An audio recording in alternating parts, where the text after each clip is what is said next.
बेवकूफ़ी से भरी बात है। जिन्हें हिंदुत्व का भी ज्ञान नहीं, हिंदुत्व के बारे में जानकारी नहीं। को सक्रिय करने के लिए इस तरह के ओछी राजनीति करने की कोशिश करते हैं। इस्लामिक आतंक के सच को छुपाने की बेशर्म कोशिश ये मुस्लिम इंटेलेक्चुअल्स के द्वारा की जाती है।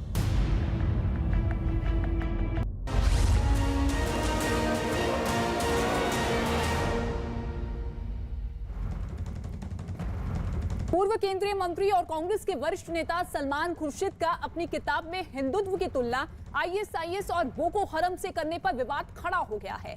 सलमान खुर्शीद ने लिखा है कि आज के तगड़े हिंदुत्व का राजनीतिक रूप साधु संतों के सनातन और प्राचीन हिंदू धर्म को किनारे लगा रहा है, जो कि हर तरीके से आईएसआईएस और बोको हरम जैसे जिहादी इस्लामिक संगठनों जैसा है।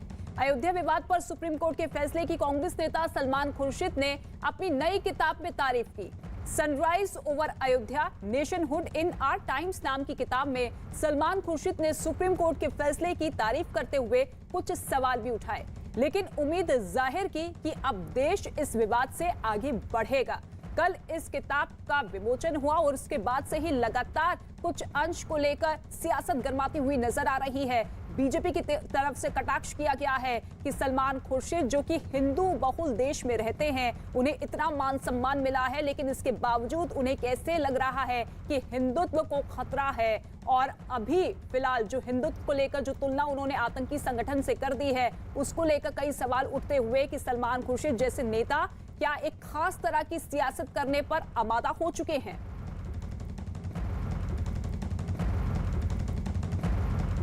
बहुत सारे जो उनकी कार्यशैली में देखने को मिला है वो ये है कि भाई हमने अपनी बात मना ली, चलिए जो भी हुआ हो गया, मंदिर बनेगा, अच्छा मंदिर होगा, लेकिन वो मंदिर सिर्फ एक पक्ष का नहीं होना चाहिए, वो मंदिर सबका होना चाहिए। और उसमें सिर्फ हिंदू नहीं है, मुसलमान, सिख, ईसाई सबका मंदिर होना चाहिए। और वो मंदिर बने तो मस्जिद भी बनेगी और मस्जिद भी सबकी होनी चाहिए। ऐसा नहीं कि जो मस्जिद का हिस्सा है इस जजमेंट का, इस फैसले का, वो मेरा है और जो मंदिर का हिस्सा है वो किसी और का है, कोई भी हो, कोई भी पार्टी का हो, ऐसा नहीं हो सकता।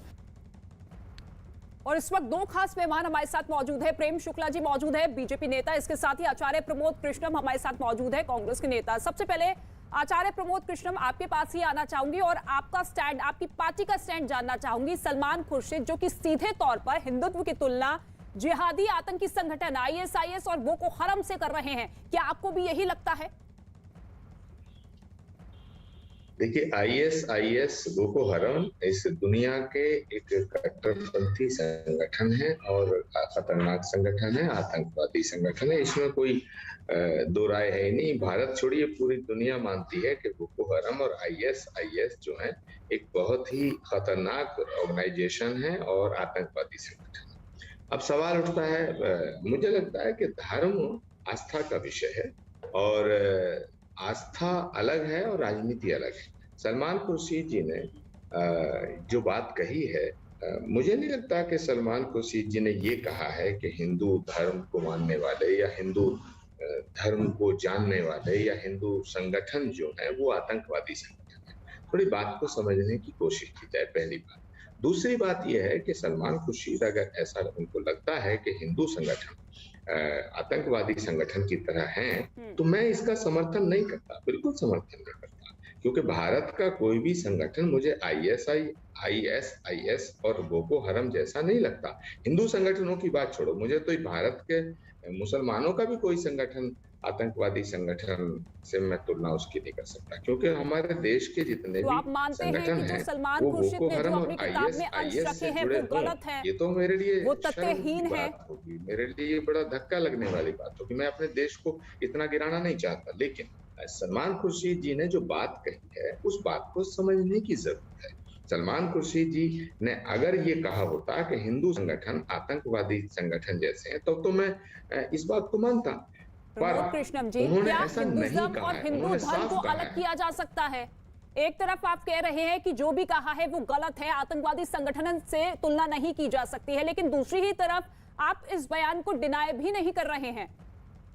नहीं, मैं तो ये कह रहा हूं कि सलमान खुर्शीद इस देश के बहुत सीनियर लीडर हैं, सुप्रीम कोर्ट के बहुत वरिष्ठ वकील हैं। सलमान खुर्शीद एक देशभक्त इंसान है।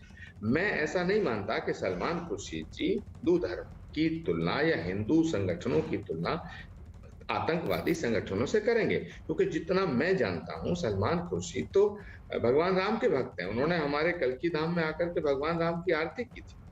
मैं तो, और परसों भी हमारे कल्की महोत्सव में वो आ रहे हैं, समापन पर आ रहे हैं यहाँ, फिर भी वो भगवान राम की प्रति उनकी श्रद्धा में कोई कमी नहीं है। तो हिंदू धर्म को, हिंदुओं को, मुसलमान को, सबको साथ लेके वो चलना चाहते हैं। उनका अभी प्रमोद कृष्णम जी, आप सिर्फ ये बता दीजिए कि जो अंश किताब में लिखे गए वो गलत थे या नहीं थे, वो तथ्यहीन थे या नहीं थे? उन्होंने किस कंटेक्स्ट में ये बात की है, ये तो उनसे पूछने की जरूरत है। ये तो कांग्रेस पार्टी का स्टैंड भी तो क्लियर होना चाहिए ना। मैं तो साफ कह रहा हूँ, पूर्व केंद्रीय मंत्री है, कांग्रेस पार्टी के दिग्गज नेता है, तो ऐसे में कांग्रेस पार्टी का स्टैंड भी क्लियर होना चाहिए। मैं साफ कहना चाहता हूं कि अगर कोई भी भारत का नेता, चाहे वो किसी भी पार्टी से संबंध रखता हो, अगर हिंदू धर्म की तुलना आतंकवादी संगठनों से करता है, बोको हराम से करता है, मैं उसका समर्थन नहीं करता। ठीक है, आप यानी कि आप इस बयान का समर्थन नहीं करते हैं। प्रेम शुक्ला जी, अपनी अपनी बात कहने का अधिकार है। सलमान खुर्शीद जी को अगर प्रेम शुक्ला जी, ये किस तरह की सियासत या किस तरह की राजनीति आजकल देश में हो रही है? कभी हिंदुत्व की तुलना तालिबान से कर दी जाती है, कभी हिंदुत्व की तुलना आतंकवादी संगठन से कर दी जाती है। आखिर क्या सोच है, किस तरह की मानसिकता इस वक्त देश में नजर आ रही है? देखिए, कांग्रेस में एक लंबे अरसे से हिंदू द्रोही मानसिकता को पोषित और प्रचारित करने का कार्यक्रम है। बोको हरम से किसी हिंदू संगठन की तुलना कोई भी, जिसका जो है कोई अगर गलत एजेंडा नहीं होगा, अगर कोई इस्लामी एजेंडा लेकर हिंदुत्व को बदनाम करने के षड्यंत्र में शामिल नहीं होगा, तो बोको हरम से या आईसिस से कैसे तुलना कर सकता है? बोको हरम के कारण हजारों हजार निर्दोषों का नरसंहार हुआ है, और बोको हरम के और आईसिस जैसे संगठनों के कारण लाखों लोगों को निर्वासित होना पड़ा है। ऐसा क्या किसी भी हिंदू संगठन के द्वारा, क्या किसी भी हिंदू संगठन ने हिंदुस्तान क्या पूरे दुनिया में कहीं पर भी नरसंहार किए हैं क्या? भारत के किसी संगठन ने इस तरह के नरसंहार किए हैं क्या? अगर किसी पर बोको हरम के नरसंहार से अगर आंशिक तुलना भी कभी की जा सकती है भारत के किसी घटनाक्रम की, तो एकमेव घटनाक्रम 1984 में कांग्रेसियों द्वारा सिखों का नरसंहार है। अगर बोको हरम से किसी की तुलना की जा सकती है तो राजीव गांधी के नेतृत्व वाली कांग्रेस से, जब 10,000 सिखों का नरसंहार करने के बाद तत्कालीन शासक श्रीमान राजीव गांधी ने कहा कि जब बड़ा पेड़ गिरता है तो धरती हिलती है। इसके अलावा भारत के इतिहास में कभी नरसंहार का, हिंदुओं द्वारा कभी भी नरसंहार का कोई भी उदाहरण इतिहास में भी नहीं है। तो आप बोको हरम से किसी हिंदू संगठन की तुलना तभी कर सकते हैं जब आप जो अंतरराष्ट्रीय पाकिस्तान पोषित, आईएसआई पोषित जो अंतरराष्ट्रीय एजेंडा है हिंदुओं को बदनाम करना, जिसके द्वारा ही हिंदू आतंकवाद की थ्योरी कांग्रेसी लेकर आए थे 26/11 के माध्यम से, जो आईएसआई और कांग्रेस ये दोनों मिलकर हिंदू आतंकवाद की थ्योरी को सिद्ध करना चाहते थे। दिग्विजय सिंह ने बाकायदा 26/11 में, जब ये पकड़ा जा चुका था कि पाकिस्तानी इस्लामी आतंकवादी हैं, फिर भी उसको इंटेलिजेंस ब्यूरो और आरएसएस का संयुक्त ऑपरेशन अजीज बर्नी के पुस्तक विमोचन समारोह में कहा था। और यही सलमान खुर्शीद पाकिस्तान गए थे और पाकिस्तान की मदद मांग रहे थे भारत में भारतीय जनता पार्टी की सरकार को हटाने के लिए। तो आप सहज समझ सकती हैं कि किस तरह का एजेंडा, पाकिस्तान का सहयोग मांगकर हिंदुत्व को बदनाम करने का जो कांग्रेसी षड्यंत्र पिछले कुछ दशकों से चल रहा है, उसी का यह एक अंग है। ठीक है प्रेम शुक्ला जी, जवाब ले लेते हैं। आचार्य प्रमोद कृष्णम जी, क्या वाकई एक खास तरह का एजेंडा शुरू हो चुका है? क्योंकि हिंदू बहुल देश जहां पर हर किसी को आदर की नजर से देखा जाता है, और सलमान खुर्शीद को हर कोई पसंद करता था, उनकी विचारधारा को हर कोई सम्मान देता था, लेकिन उनके मन में इस तरीके का जहर भरा हुआ है हिंदुओं को लेकर। देखिए, बिल्कुल मैं इस बात का समर्थन नहीं करता और ना इससे सहमत हूं कि सलमान खुर्शीद जी के मन में हिंदुओं के प्रति जहर है। बिल्कुल नहीं, मैं इस बात से सहमत हूं। क्योंकि मैं सलमान खुर्शीद को व्यक्तिगत रूप से भी जितना जानता हूं, मुझे लगता है और उनके वक्तव्य में स्पष्ट अभी उन्होंने क्या कहा है कि मंदिर बन रहा है वो मुसलमानों का भी है, मस्जिद बन रही है वो। नियुक्ति हेतु आपका मार्गदर्शन इस शिक्षा नीति के अमलीकरण के लिए बहुत जरूरी है और नई शिक्षा नीति के जमीन पर उतारने के लिए आप सबका मार्गदर्शन बहुत जरूरी है। अभी कल भारत सरकार की कैबिनेट बैठक जो प्रधानमंत्री जी की अध्यक्षता में हुई, इसमें एक बहुत बड़ा महत्वपूर्ण निर्णय लिया गया है। 15 नवंबर जो भगवान बिरसा मुंडा का जन्मदिन है, उस दिन को आदि जाति गौरव दिन के रूप में मनाने का भारत सरकार ने निर्णय लिया है। मैं मानता हूं ये बहुत महत्वपूर्ण निर्णय है और इस साल क्योंकि आजादी का अमृत महोत्सव है, हम गौरव दिन की जगह एक सप्ताह 15 से 22 तक का मनाएंगे और फिर हर साल भारत सरकार और सभी राज्य सरकारें जनजाति गौरव दिन मनाने का सिलसिला जारी रखेंगी। जनजातियों के देश के विकास में बहुत महत्वपूर्ण योगदान को इस प्रकार से पूरा राष्ट्र आज इसका सम्मान कर रहा है। हमारी संस्कृति की संभाल करना हो, हमारी धरोहर को आगे बढ़ाना हो या स्वतंत्र संग्राम हो, हर जगह पे जनजातियों ने जो योगदान दिया है इसको एक प्रकार से एक्नॉलेज करने का मोदी जी ने प्रयास किया है। मेरा आप सभी से भी निवेदन है कि ये जनजाति गौरव दिन को अपने अपने राज्य में मनाने के लिए हम सब प्रयास करें और जनजातियों के अंदर एक नए प्रकार का विश्वास जागृत हो, इसके लिए भी हम काम करें। अभी हाल ही में संपन्न ग्लासगो में COP26 शिखर सम्मेलन में प्रधानमंत्री जी ने महत्वाकांक्षी लक्ष्यों को दुनिया के सामने रखा है और पूरी दुनिया अचंभित हो जाए इस प्रकार से प्रधानमंत्री जी के नेतृत्व में भारत ने इस शिखर सम्मेलन की अगुवाई की है। प्रधानमंत्री जी ने दुनिया के सामने भारत की ओर से 5 अमृत तत्व रखे हैं। वो पांचों अमृत तत्व एक प्रकार से हमारे लिए एक कड़ी चुनौती भी है और जब कड़ी चुनौती पार करेंगे तो बहुत बड़ी सिद्धि भी होगी। 2030 से 2070 तक ये लक्ष्यों की पूर्ति के लिए हमारी अगली पीढ़ी की भूमिका बहुत महत्वपूर्ण होगी। मेरा आप सभी से अनुरोध है कि राज्य के स्कूल, विद्यालय, महाविद्यालय में इन लक्ष्यों का प्रचार और ग्लोबल वार्मिंग और जलवायु परिवर्तन के लिए जागृति कर एक जनमानस बनाना, क्योंकि जनमानस में जब तक जागृति नहीं आती है, इसके प्रति समर्पित भाव खड़ा नहीं होता है लक्ष्यों के प्रति, तब तक इसको सिद्ध करना बहुत मुश्किल होता है। सरकार अपने तरीके से प्रयास करेगी, मगर जनता को जोड़ने की जो बात है उसमें राजभवन ने भी इसकी चिंता करनी चाहिए, ऐसा मुझे लगता है। तो आप सभी से मेरा निवेदन है कि हम यही दिशा में आगे बढ़ेंगे। आप सभी को आज यहाँ पर अपने अपने राज्यों के वृत्त भी रखने हैं। मेरा सभी से एक विनम्र निवेदन भी है कि वृत्त के साथ साथ राज्यपाल महोदय के अधिकार में जो चीजें हैं, जैसे ट्राइबल कल्याण है, टीबी है, रेड क्रॉस है, सैनिक कल्याण है, ये सारे विषयों में भी क्या हुआ है वो बहुत संक्षिप्त में आप रखेंगे तो सम्मेलन की सार्थकता को हम बहुत अच्छे तरीके से सिद्ध कर पाएंगे।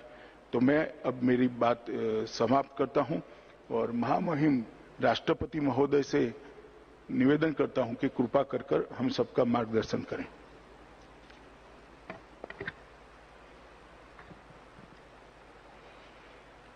राज्यपालों के सम्मेलन में प्रमुख रूप से उपस्थित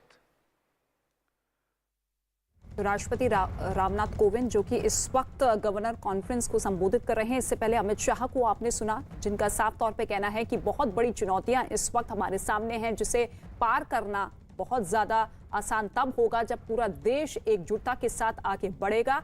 आज ये गवर्नर कॉन्फ्रेंस जो कि कोरोना काल के बाद बेहद ही महत्वपूर्ण मानी जा रही है, अलग अलग राज्यों के राज्यपाल आमंत्रित किए गए हैं इस गवर्नर कॉन्फ्रेंस में, जिसमें खुद प्रधानमंत्री नरेंद्र मोदी मौजूद है और इस वक्त राष्ट्रपति रामनाथ कोविंद का संबोधन हो रहा है।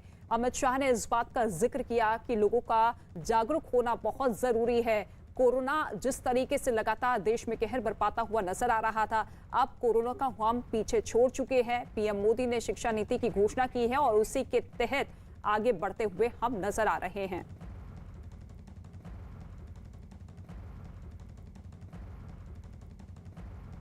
खबरों में आगे बढ़ते हैं। सलमान खुर्शीद की अपनी किताब में हिंदुत्व से जुड़ी ऐसी बातें लिखने पर बीजेपी भड़क चुकी है और किताब में लिखी उनकी बातों पर तंज कसा। हमारे साथ केंद्रीय मंत्री मुख्तार अब्बास नकवी साहब, सलमान खुर्शीद जो कांग्रेस के नेता हैं, उन्होंने एक किताब लेकर आए हैं जिन्होंने कहा है कि अब हिंदुत्व ऐसा हो गया है जैसे जिहादी इस्लामी संगठन और ISI। जो लोग कांग्रेस की पाठशाला में पढ़ाई करते हैं और पढ़ाई करके पढ़े हैं, वो ऐसा अज्ञानी लोग हैं जो कि सेकुलर कम्युनल टिफिन में सेकुलर टमाटर डाल करके और अपने आप को बहुत बड़ा सेकुलरिज्म का सूरमा साबित करने की कोशिश करते हैं, जिन्हें हिंदुत्व का भी ज्ञान नहीं, हिंदुत्व के बारे में जानकारी नहीं, संघ के बारे में जानकारी नहीं।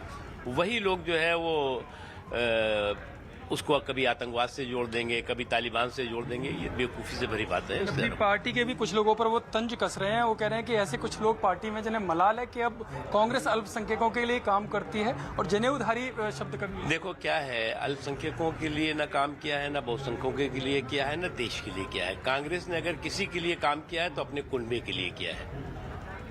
और कांग्रेस पार्टी कुनबे की सियासत और जो उनके परिवार की विरासत में सिमटी हुई पार्टी है।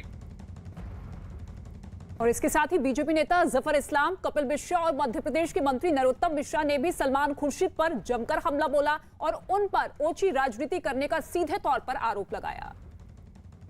जब कोई राजनेता उसकी हैसियत उसकी पार्टी में ही खत्म हो जाती है तो अपने को सक्रिय करने के लिए इस तरह के ओछी राजनीति करने की कोशिश करते हैं। सलमान खुर्शीद साहब ने जो तरह का मिसाल दिया है, उन्हें अच्छे से मालूम है कि इस मिसाल में ना तो कोई दम है और ना तो कोई सच्चाई। हाँ, ये है अपने पार्टी के लीडरशिप के सामने हो सकता है कि थोड़ा सुरखरू बन जाए, जो उनका असली मकसद है। हकीकत उनको ही मालूम है, हकीकत देशवासियों को ही मालूम है। हिंदुत्व की तुलना कट्टर इस्लामिक जिहादियों से करने की बेशरम कोशिश। मैं सलमान खुर्शीद से केवल यह पूछना चाहता हूं कि क्यों ये साबित करने में लगे हो कि तुम सारे हामिद अंसारी होते हो? पूरे विश्व में कहीं पर भी अपनी कमर में बम बांध के बेगुनाह लोगों को हिंदू मार रहे हैं क्या? या ये जीप में, मोटरसाइकिलों में गन लेके, राइफल लेके ये जो गोली मार दी जाती है, ID कार्ड चेक करके हत्याएं कर दी जाती हैं पूरी दुनिया में, और आज से नहीं सैकड़ों सालों से। किस धर्म के नाम पर हो रहा है? हिंदू धर्म के नाम पर हो रहा है क्या? लेकिन सलमान खुर्शीद जैसे लोग, जिनको हिंदू मेजॉरिटी राष्ट्र में इतना सम्मान मिला, इज्जत मिली, उनके मन में इस प्रकार का जहर भरा हुआ है। अब सलमान खुर्शीद जी से और उम्मीद क्या करोगे आप? जैसे पीड़ा आपने कमलनाथ जी की बताई, वो पीड़ा उनकी भी है। कांग्रेस अब अस्ताचल की ओर है। और सलमान खुर्शीद की किताब पर विवाद खड़ा होने के बाद शिवसेना में खुर्शीद पर बरस पड़ी। शिवसेना नेता सचिन आहिरे ने कहा कि हिंदुत्व पर सवाल खड़े करने वालों को शर्म आनी चाहिए। तो वहीं VHP नेता सुरेंद्र जैन ने सलमान खुर्शीद के साथ साथ पूरे कांग्रेस पार्टी की राजनीति पर ही सवाल खड़े कर दिए हैं। क्योंकि मैंने किताब पढ़ी नहीं, इसके बारे में मुझे टिप्पणी करना उचित नहीं है। लेकिन कोई भी व्यक्ति, इस देश का अगर नागरिक, अगर हिंदुत्व के ऊपर अगर कोई उंगली उठाता है तो मुझे लगता है उनको अपने आप में भी शर्म होनी जरूरी है। क्योंकि सवाल ऐसा उठता है कि कोई भी अगर भावना और कोई भी एक अगर धर्म की अगर प्रोत्साहन करता है तो उसको अगर उस तरह से तुलना करना, तो मुझे लगता है फिर हर धर्म के और हर प्रांत के बारे में ये बात हो सकती है। मेरा ऐसा कहना है वैयक्तिक स्तर के ऊपर कि ये टिप्पणी अगर उन्होंने नहीं की होती तो ये उचित होता। दुर्भाग्य से जिन लोगों की राजनीति हिंदू समाज को इतने वर्षों तक अपमानित करके चलती रही, जिन्होंने बार बार राम के अस्तित्व पर प्रश्न चिन्ह लगाए, जिन्होंने हिंदू आतंकवाद शब्द को आगे बढ़ाया और जिन्होंने सिम्मी की वकालत की है, उनकी गोदी में खेले हैं, ऐसे लोगों को ये वर्तमान उत्थान किसी हालत में हजम नहीं हो सकता। और इसीलिए इन लोगों ने जब अपनी राजनीति का अंत होते हुए देखा इस तुष्टीकरण की, तब उनको स्वीकार नहीं हो रहा। उन्होंने अपमानित किया है हिंदू समाज को, जो 125 करोड़ से अधिक संपूर्ण विश्व में है। और विवाद बढ़ने के बाद सलमान खुर्शीद ने न्यूज 18 से खास बातचीत की। सलमान खुर्शीद ने कहा कि उन्होंने आईएसआईएस और बोको हरम को हिंदू धर्म से नहीं बल्कि आज के हिंदुत्व से जोड़ा है।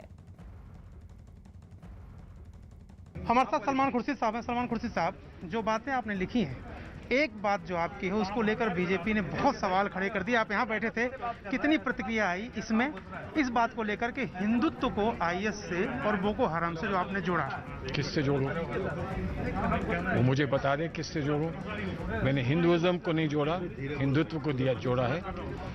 हिंदुइज्म को नहीं जोड़ा। हिंदुइज्म का मुझे सम्मान है और मैंने ये कहा है कि हिंदुइज्म और इस्लाम एक साथ जुड़े इस मुल्क में। उन्होंने उस पर कुछ नहीं कहा। हिंदुत्व पे वो कह रहे हैं, वो ये कहें हम बहुत अच्छे हैं, हिंदुत्व बड़ा अच्छा है, किसी को कष्ट नहीं देता, किसी को तंग नहीं करता। वो लोग तो बहुत खराब लोग हैं, क्यों नहीं बोलते हैं ऐसा? आपने अपनी भी पार्टी कुछ नेताओं पर सवाल उठाया जो सॉफ्ट हिंदुत्व की बात करते हैं, वो जो ये कहते हैं कि पार्टी की छवि प्रो मुस्लिम या अगेंस्ट हिंदू हो गई। मुझे ऐसे किसी व्यक्ति से कोई कुछ लेना देना नहीं है। जो आप दिखाते हैं मैंने उसके बारे में लिखा है। मुझे अपने नेतृत्व पर बड़ा गर्व है कि मेरा नेतृत्व जो है ऐसे नहीं सोचता है। मेरा नेतृत्व इस मामले को टुकड़ों टुकड़ों में नहीं बांटता है। वो ये नहीं सोचता है कि ये हिंदू है, ये मुसलमान है, वो ऐसा नहीं सोचता है। इसीलिए उस नेतृत्व पर मुझे गर्व है और इसीलिए उस नेतृत्व को मैं अपना नेतृत्व मानता हूँ। अगर कोई समझता है कि कुछ और होना चाहिए उस नेतृत्व को, तो वो जाके उनसे बात करें। कई लोग कह रहे हैं चुनाव से पहले इस तरह की बात से नुकसान हो जाएगा कांग्रेस पार्टी। तो जमीन में हमको गाड़ दो, कब्रिस्तान में जाके चुनाव करें, शमशान में जाके चुनाव करें। वहाँ सब लोग एक साथ होते हैं, कोई किसी से कुछ नहीं कहता। किसी की बुराई भी होती है तो वो माफ कर देते हैं। ऐसा नहीं होता। चुनाव में सच्चाई कहनी होती है, कहनी पड़ेगी सच्चाई। और वो सच्चाई, मुझे गर्व इस बात का है कि मेरा नेतृत्व वो सच्चाई को कहता है, बताता है, दिखाता है और हमें उसका मार्गदर्शन देता है। मुझे इसका गर्व है। कांग्रेस के वरिष्ठ नेता और पूर्व गृह मंत्री पी चिदम्बरम ने भी अयोध्या पर सुप्रीम कोर्ट के फैसले पर सवाल उठाए। उन्होंने कहा कि वो one killed no one killed Jessica उसी तरह विवादित ढांचा किसी ने नहीं तोड़ा। पी चिदम्बरम ने यह भी बयान दिया कि कांग्रेस नेता सलमान खुर्शीद की किताब sunrise over Ayodhya nationhood in are times के विमोचन के दौरान पी चिदम्बरम इस तरीके का बयान देते हुए नजर आए। After the Supreme Court judgment, things took a predictable course.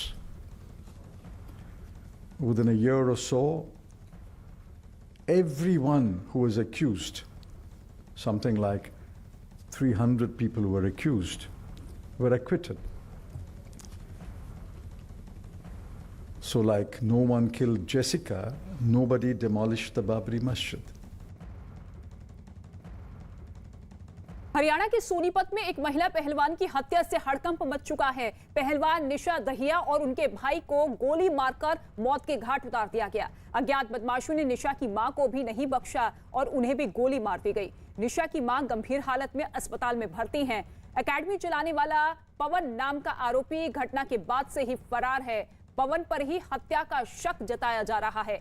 हत्या की वजहों का अब तक पता नहीं चल पाया है। सोनीपत की पुलिस मामले की जांच में जुटी हुई है।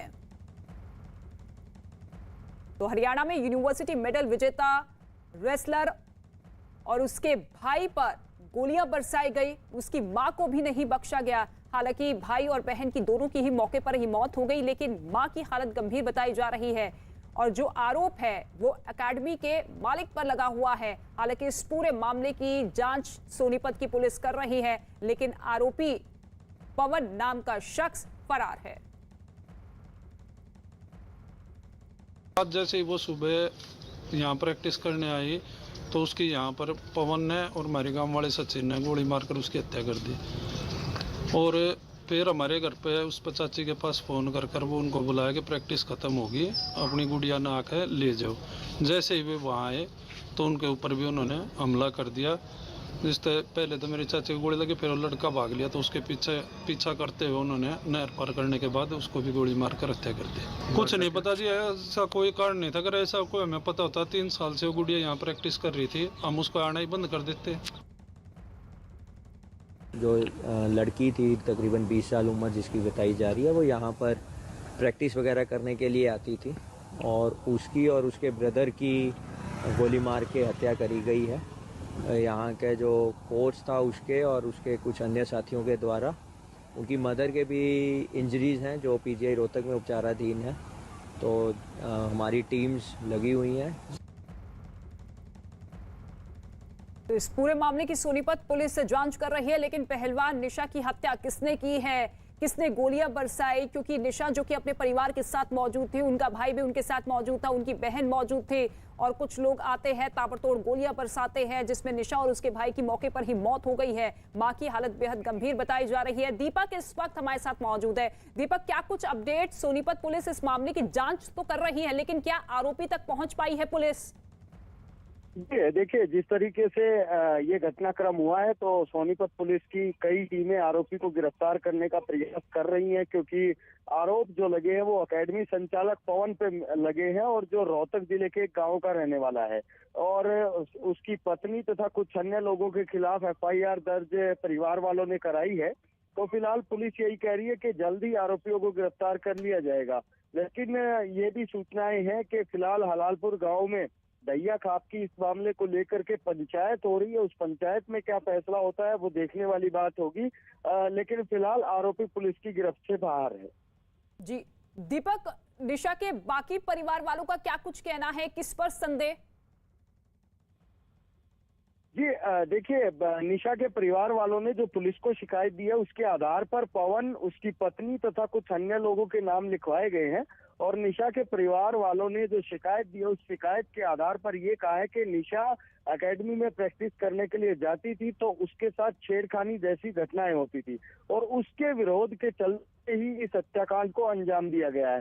तो फिलहाल छेड़खानी का जो आरोप लगा है, छेड़खानी के आरोप का विरोध करना ही इस हत्या की वजह बताया जा रहा है। ठीक है दीपक, आप बने रहिएगा हमारे साथ। ये दो तस्वीरें आप देखिए किस तरीके से पहलवान की हत्या के बाद से लगातार हड़कंप मचा हुआ है। हालांकि जो परिवार वाले हैं उनकी तरफ से शिकायत दर्ज करवाई गई है कि निशा को लगातार परेशान किया जाता था, उसके साथ छेड़छाड़ की जाती थी और उसी के विरोध के चलते कई बार शिकायत भी की गई, लेकिन इसके बावजूद कोई एक्शन नहीं लिया गया। लेकिन इस पूरे मामले को लेकर अब पुलिस बेहद गंभीरता से इस मामले की जांच कर रही है और जो आरोपी है अभी भी पुलिस की गिरफ्त से बाहर है, उसी की तलाश में जुटी हुई है पुलिस। लेकिन ये दो तस्वीर आप देखिए, निशा और निशा के भाई की हत्या कर दी गई है, मां की हालत बेहद गंभीर बताई जा रही है और सोनीपत का ये पूरा मामला जहां महिला पहलवान पर गोलियां बरसाई गई। दीपक का एक बार फिर से रुख कर लेते हैं। दीपक, वहां पर किस तरीके से अब इस पूरे मामले को लेकर पुलिस की टीम का गठन कर दिया गया है, प्रशासन की तरफ से क्या कुछ कहा जा रहा है कि कब तक आरोपी को गिरफ्त में लिया जा सकता है? जी देखिए, इस मामले में सोनीपत के एसपी राहुल शर्मा ने बाकायदा गोहाना सीआईए टीम और खरकौदा सीआईए टीम को जांच सौंप दी है और ये दोनों टीमें इस मामले में आरोपियों की गिरफ्तारी करने का प्रयास कर रही हैं और जिस तरीके से, लेकिन अभी तक इस मामले में गिरफ्तारी नहीं हुई है, लेकिन दावा यही है कि जल्दी इनको गिरफ्तार कर लिया जाएगा, क्योंकि जो पवन है वो अपनी ससुराल, जो इस मामले में आरोपी बताया गया है उसकी ससुराल हलालपुर है, वहां पर ये एकेडमी चलाता था और ये रोहतक जिले के बालन गांव का रहने वाला है पवन। तो एक पवन, एक उसकी पत्नी, पवन के साले तथा कई लोगों को नामजद एफआईआर में उनके खिलाफ एफआईआर की गई है नामजद। तो जिस तरीके से कल परिजनों से भी हमने बात की थी तो उनका यही कहना था कि ताबड़तोड़ गोलियां चलाई गई और सूरज और निशा की तो मौके पर ही मौत हो गई थी, जबकि मां वहां पर पहुंची तो उसको भी गोली मार दी गई, जिसको इलाज के लिए रोहतक पीजीआई में लाया गया और रोहतक पीजीआई से भी ठीक है दीपक, आप नजर बनाए रखिएगा, आपसे अपडेट लेते रहेंगे। फिलहाल शुक्रिया इस तमाम जानकारी के लिए। हम लोग भी आगे बढ़ रहे हैं। 1913 में अन्नपूर्णा की चुराई गई प्रतिमा को आज उत्तर प्रदेश सरकार को सौंपा जाएगा। दिल्ली के national gallery of modern art में एक भव्य कार्यक्रम में ये प्रतिमा यूपी सरकार को सौंपी जाएगी। इस मौके पर केंद्रीय मंत्री धर्मेंद्र प्रधान, संस्कृति मंत्री जी किशन रेड्डी और महेंद्र नाथ पांडे मौजूद रहेंगे। ये प्रतिमा वाराणसी के काशी विश्वनाथ मंदिर में स्थापित की जाएगी। 1913 में इस प्रतिमा को चुराकर कनाडा ले जाया गया था। पिछले साल पीएम मोदी ने मन की बात कार्यक्रम में इस प्रतिमा को भारत वापस लाने के बारे में जानकारी दी थी। और ये ऐतिहासिक प्रतिमा 108 साल पहले काशी के एक घाट से चुरा ली गई थी। इस प्रतिमा में अन्नपूर्णा के एक हाथ में हीर की कटोरी और दूसरे हाथ में चम्मच है। बीते 100 साल से ये प्रतिमा यूनिवर्सिटी ऑफ रोजीना के मैकेंजी आर्ट गैलरी का हिस्सा थी, जो कि अब भारत लौट आई है।